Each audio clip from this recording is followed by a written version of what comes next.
உன்னுடைய பிரச்சனைகளுக்கு எல்லாம் தேர்வாக நாளை உன் இல்லம் தேடி வருகின்றேன். எனக்காக காத்திரு. உன் பிரச்சனையை எல்லாம் நானே தீர்த்து வைப்பேன். கவலைப்பட்டது போதும் குழந்தையே.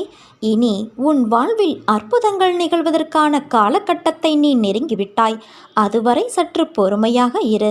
எல்லாம் நல்லதாகவே நடக்கும். பல ஏமாற்றங்களால் நீ மனம் வருந்துகிறாய். நேர்மையாகவும் உள்ளபூர்வமாகவும் இருக்கும் உன்னை ஏமாற்றியதற்கான அந்த தேவினை நிச்சயம் அவர்களை போய் சேரும். உன் வாழ்க்கை ஒளிமயமாக மாறும் நாள் வெகு தொலைவில் இல்லை. இது என் பிள்ளைக்கு நான் கொடுக்கும் மனமார்ந்த ஆசிர்வாதமும் சத்தியமும் ஆகும். உனக்கு எங்கு விருப்பமோ அங்கு இரு. என்ன தேர்ந்தெடுக்கிறாயோ அதையே நீ செய். ஆனால் ஒன்று நினைவிருக்கட்டும், நீ செய்யும் ஒவ்வொன்றும் எனக்கு தெரியும். ஏனென்றால் நான் தான் உன் நடத்துனர். அசைவன அசையாவன என அனைத்திலும் நானே இருக்கின்றேன்.